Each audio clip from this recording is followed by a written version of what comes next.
Sejam bem-vindos a mais um resumo incrível aqui no nosso canal. Hoje, vamos mergulhar na história fascinante da viúva Ruth. Preparem-se para uma narrativa cheia de emoção, reviravoltas, é claro, lições poderosas sobre amor e redenção.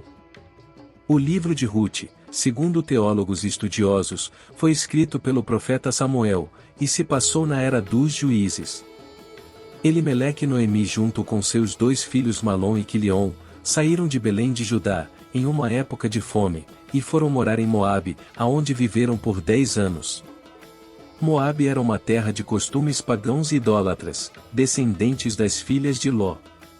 Após o falecimento de Elimeleque, seus filhos Malom e Quilion se casaram com mulheres moabitas, Ruth e Orfa, respectivamente. Infelizmente, Malom e Quilion também vieram a falecer, deixando as 3 mulheres sozinhas. Noemi, amargurada da vida e se sentindo abandonada por Deus, resolveu voltar para sua terra, Belém de Judá, porém, no caminho, ela pediu que suas noras, agora viúvas e sem filhos, voltassem para a casa de seus pais e para seus deuses, em Moabe, e tentassem encontrar a segurança no lar doutro marido, pois se estas a seguissem, ela não teria nada a lhes oferecer. Orfa fez o que sua sogra falou, e se despediu das 2 mulheres. Ruth se negou a deixar Noemi sozinha, mesmo com a insistência desta para que voltasse para Moabe. Ruth, porém, respondeu: "Não insistas comigo que te deixe e que não mais te acompanhe. Aonde fores irei, onde ficares, ficarei. O teu povo será o meu povo, e o teu Deus será o meu Deus. Onde morreres morrerei, e ali serei sepultada. Que o Senhor me castigue com todo o rigor, se outra coisa que não a morte, me separar de ti." Noemi, vendo a determinação de Ruth, desistiu da ideia de tentar persuadi-la e não tocou mais no assunto. As 2 mulheres chegaram em Belém no período da colheita da cevada, e Ruth logo se propôs a trabalhar em algum campo, para trazer algum sustento para ambas. As viúvas e os pobres podiam colher as espigas que fossem desprezadas pelos ceifeiros, que ficassem pelo caminho. Noemi tinha parentes, por parte de seu marido, que viviam por ali, e um deles era Boaz, um homem rico e influente. Ruth começou a recolher espigas desde cedo, e casualmente, entrou na parte da plantação que pertencia a Boaz, exatamente no momento em que ele chegou de Belém para saudar os ceifeiros. Boaz, ao ver a moça, perguntou quem era ela ao capataz, que respondeu que era uma moabita que havia chegado de Moabe com Noemi, e que ela estava ali desde cedo. Boaz foi falar com Ruth, para que ela colhesse espigas somente em seus campos, e ficasse junto com suas servas, para que ninguém abusasse dela. A moça agradeceu com grande humildade, admirada por tamanha bondade a uma estrangeira. O homem falou que haviam lhe contado sobre a lealdade dela para com sua sogra, e como ela havia abandonado sua terra e seus parentes, para cuidar da mãe de seu falecido marido em uma terra estranha. Ele desejou que o Deus de Israel retribuísse tudo o que ela estava fazendo. Na hora da refeição, Boaz chamou Ruth para comer com ele. Ela comeu até ficar satisfeita e ainda sobrou para que levasse para Noemi. Depois da refeição, Boaz instruiu os ceifeiros para que tirassem algumas espigas dos feixes, e deixassem cair pelo caminho, para que Ruth as recolhesse. Ruth, após debulhar as espigas, voltou para casa, com uma grande quantidade de grãos, fazendo Noemi abençoar o dono do campo, onde sua nora havia trabalhado, por ele ter se importado com ela.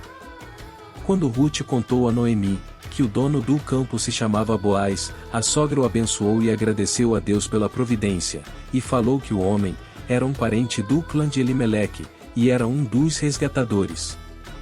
O resgatador, segundo a tradição da época, deveria cumprir a lei do levirato, que determinava que em casos de viuvez, o parente mais próximo do falecido deveria casar-se com a viúva, garantindo assim a continuidade da linhagem, e a proteção da propriedade da família.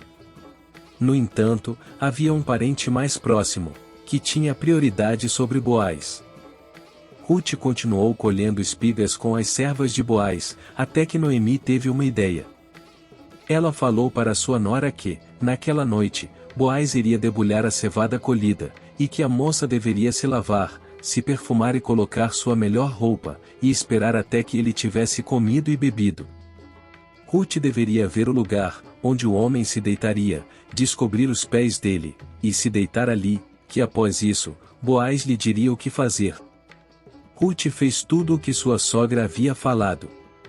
No meio da noite, Boaz percebeu uma mulher deitada em seus pés, e viu que era Ruth, que pediu que ele estendesse sua capa sobre ela, pois ele era um resgatador.